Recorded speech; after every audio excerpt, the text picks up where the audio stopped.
Andretti's bid to join the grid for 2025-2026, that has been rejected by Formula One management. So as Chris Medland tweeted here, after an assessment period, F1 says an 11th team alone doesn't add value. It needs to be competitive. I'm going to get to the rest of that tweet in a second. First of all, in what world does an 11th team not add value? Because, like, I'm sorry, it would add value. One, it would be great for F1 in America, because the Americans will have an actually competent home Formula One team they can support.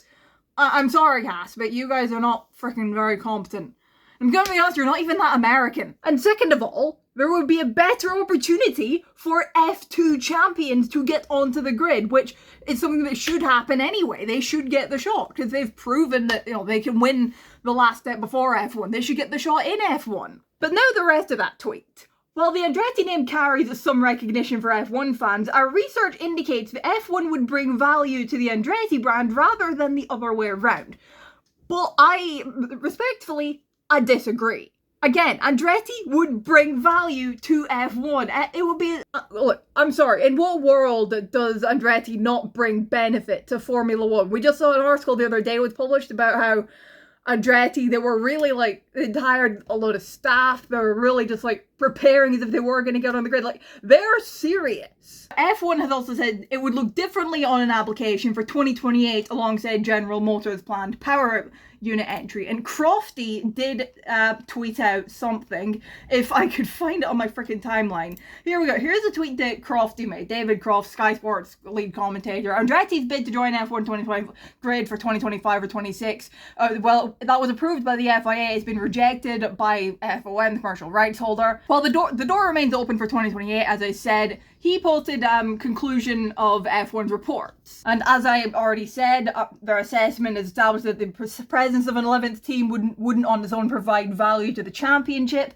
The most significant way in which a new entrant would bring value is by being competitive. We do not believe that the applicant would be a competitive participant. So hang on a minute. The best way that we can bring value is by being competitive. If to bring value, a participant has to be competitive, then what the fuck are Haas still doing here? And I continue. The need for any new team to take a compulsory power unit supply, potentially over a period of several seasons, would be damaging to the prestige and standings of the championship. Don't quite see the sense there, but that's damaging in the eyes of the commercial rights holder. That's damaging to the championship and the prestige of it. Yet a team having a title sponsor and a team name being that of a gambling company is fine, where media outlets won't even be able to use the team's actual name because of branding and like advertising, gambling reasons. And then there's another one, a team that is now just shamelessly basically a brand name, Visa, Cash App, RBF1 team. Like,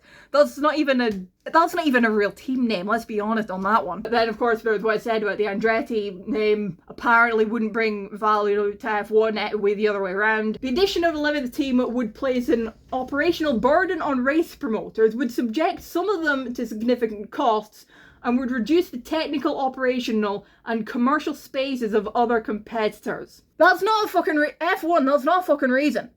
That is not a reason. You can't say that as a reason. Like, oh, that's not just an obvious thing that, yeah, some tracks may have to make some changes so there's an 11th garage space. There's been an 11th garage set up at some of the races last year with the filming. That makes no fucking sense to the point. We were not able to identify any material expected positive effect on CRH financial results as a key indicator of the pure commercial value of the championship.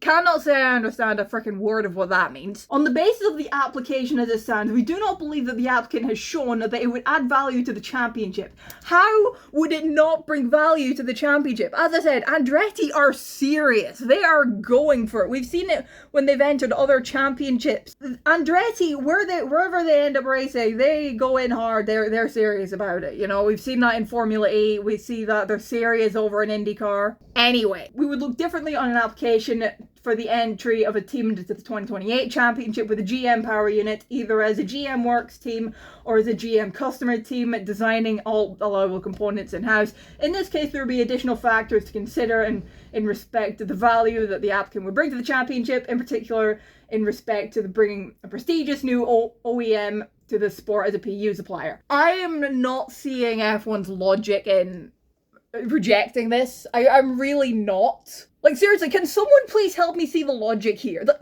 logic isn't logicking. Like, is the logic logicking for anybody else? Because it's not for me. Like, I'm sorry, F1, are you on something? Because, like, you've got to be smoking something, and that something must be pretty freaking good for you to reject Andretti. I am trying to think of a world where Andretti joining the grid in 25 or 26 as an 11th team isn't positive. I am getting nowhere. It's a blank up here in my brain. It's blank. I don't see it. I'm sorry, but this makes absolutely no fucking sense. This video's just really been a rambling fest, but that's really all it was gonna be. Can someone please try and explain the logic? Is there any logic in F1 rejecting this? Like, and all I've seen on Twitter is people being like, I'm sorry, what? Sorry, I've just clocked a reply to Crofty's tweet from Mr. Pulse. The need for a new team to take a power unit supply hurting the prestige makes absolutely zero sense. Andretti will bring more to F1 than Haas, who do absolutely nothing for F1 and RB. Surely a team that changes its name every 3 or 4 years hurts the prestige value. He makes a point. Like, surely existing teams currently changing their names will hurt the sport more than an 11th team coming in? As I said, the logic isn't logicking here. This has just been one big rambling fest, but I'm gonna leave it there. This is complete madness. Andretti not being accepted here. Anyway, I'm gonna leave that here. What are your thoughts on all this? What do you think of Andretti's bid being rejected for 25, 26? The doors seems to still be open for 2028, but like, I don't see why they were rejected for 25, 26. Like, it makes no sense. Anyway, I'll leave this here. Thoughts in the comments, subscribe if you're new, all the normal stuff. See you in the next one. Bye-bye.